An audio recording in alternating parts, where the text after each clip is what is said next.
Hey guys, good morning. It's Brendan from Heartbreaker Guitars, and we're at Namm 2019 in the basement at the Santa Cruz Guitar booth, and we're here with Richard Hoover. Good morning, Richard. How are you? Good job in the basement. Yeah. Brendan, good to see you as always. Peachy, I like being here. Anyway, how's your show going? It's a great chance to see ourselves from the outside in. We all go to work every day and do our thing, but here we can see how the world perceives us, and we can see the rest of the world in instrument making, and it's a nice comparison. Yeah, well, you know what, you guys, you have the same booth. You're here every year. We always look forward to coming down and visiting with you guys, seeing all the new gear. That's it, yeah. Indeed. Speaking of new gear, tell us about some of the guitars on the wall here. The theme here is custom, luthier level guitars, but also everything that goes into these guitars is responsibly harvested. And the favorite is reclaimed wood. Wood from a secondary source. We don't have to cut a tree, but the cool thing is we get way better sounding wood when you use old wood. And this guitar right here is a really good example of that. This top is Sitka spruce from Alaska, really high quality stuff, but it was frozen in the tundra for 3,000 years. Oh my gosh. And, pick it up and get it closer. Certainly. This top is carbon dated about 3,000 years, and it's not petrified or fossilized. It's been gone through the same beautiful transformation that it would if it was in an instrument or in a workshop. The resins polymerize and become like crystal over time. It's one of the biggest secrets of why old violins and old guitars sound so good. And we cheat and start with old wood. So one of the messages with this is it's not necessary to get this dramatic kind of wood for a good sound, but it starts the conversation and we can tell people the story. Yeah, I mean, the thing, I've never seen a color like that, Richard.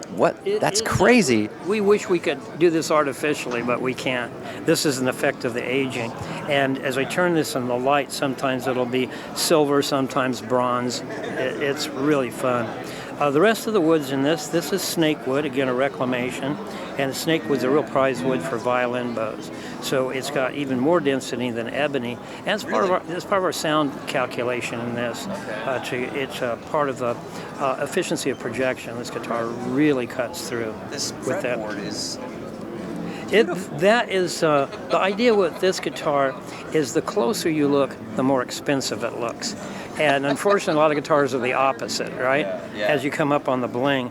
But this is a lot of work, but it's subtle. It's kind of a, Quaker in a sense. This is an ebony fretboard, and these blocks of snakewood are inlaid into them. Oh, okay. Right. So we always think about sound when we do these things, and we're going to interfere with that. Slotted peg head, nice and retro, and a snakewood overlay, and the snakewood buttons, which are really sexy. Yeah. And this blackwood is a reclamation from Africa, and this is just plain spooky looking. This is the wood that clarinets, oboes, reed family instruments are made from. And the woods for the back and sides contribute to the tone of the guitar, how bright or dark it is. And those are personal choices, what you'd want in your instrument. So whereas for me, I might not want you to hear every note I play when I play guitar. In this one, it's quite the opposite. It would be really clear, clean, and really allow you to be articulate in your playing style. Right. Both a combination of these woods. So now, okay, could you back up a second? Explain to us again, you were talking about the back and side woods contributing to a certain type of sound. How does that compare to the soundboard and the engineering behind it? Could you explain that? Yeah, it's really easy. If we think about our sound system, these knobs and sliders allow us to make personal choices. If there was a right or wrong, you just get a box. There wouldn't be any controls. And in the guitar, the woods that we use control how bright or dark the sound is, how articulate or blended, let's say. How we manipulate the wood controls the EQ, how loud the bass is versus the treble.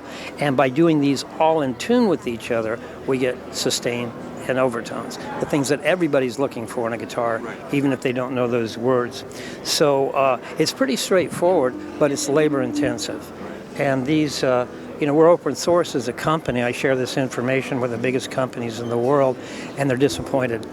They have a price target to meet, and this is really annoying to fuss around with these things. But when we build this guitar, we know what it's going to sound like. It's built for a customer, and anything on the sound system, EQ, tone, volume, and even projection is predetermined before we build as custom builders. And when we're done, there's no surprises. And that kind of takes the pain out of thinking of buying a bad one. Right, right. Yeah. Let me ask you a personal question. Do you have a favorite, like if you were building a guitar for Richard Hoover, what woods would you use? You know, I tend to be fickle. You know, we'll start working with a new wood, and that's it. You know, I'm really stuck on that. But I always come back to the same things for me personally. So that doesn't mean better or worse or right or wrong. It's like colors and flavors. I would choose a wood that is neither bright and too clear, or one that was too muddy or dark sounding, and that would be like koa or mahogany in sides and back. Retains some warmth, but they're more articulate than some of the other woods. So for sides and back, and for the top, I'm a really big fan of the European spruces that have a high rate to strength ratio, and they're really you can drive them hard.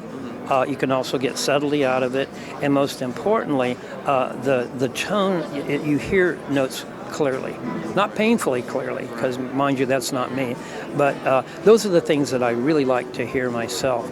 But I listen to different styles of music, so I'm lucky. I have a lot of different guitars that I'll use for different styles. Yeah, you make an interesting point about not right or wrong. It's just personal preference. I get that question at Heartbreaker Guitars all the time. You know, what's the best wood? And I mean, of course, Brazilian rosewood always gets a nod, but you know, it's not for everybody. And you know, what I love, you might not love. That's right, and the cost doesn't equate to quality.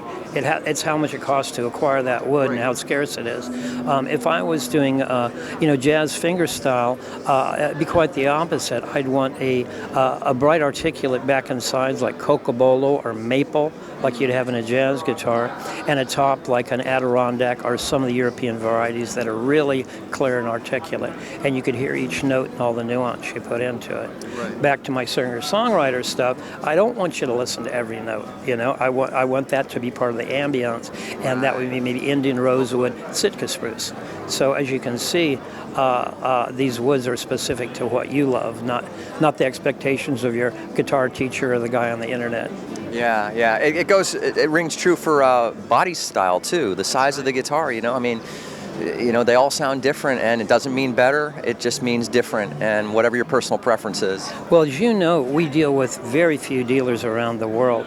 And the reason we deal with Heartbreaker guitars is that knowledge is available to somebody, you know, that comes in and wants to ask these questions. And you also know you can work with me or Carolyn on that with a customer, and we can make sure they're going to get exactly what they want. And there's no doubt they're going to get a good one. Yeah. Yeah, that makes it fun for both of us. Yeah. Well, I'm going to ask this question live on video, so I'm hoping you give me the answer I want. You know, I don't know if you knew it or not, but Heartbreaker Guitars has a big stage in the back where we do performances, symposiums, guitar clinics, and we would love to have Richard Hoover come down perhaps this year and do one.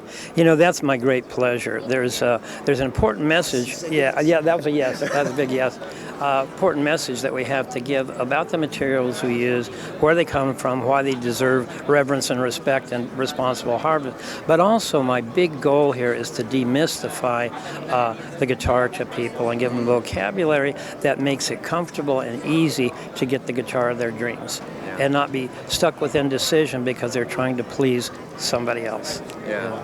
And so anyway, that's my idea of a good time. So you let me know when, I'll be there. You guys heard it here. Richard Hoover, Heartbreaker Guitars. Stand by for a date. Anyway, Richard, thanks for taking the time to talk to us. Great to see you as always. Yeah.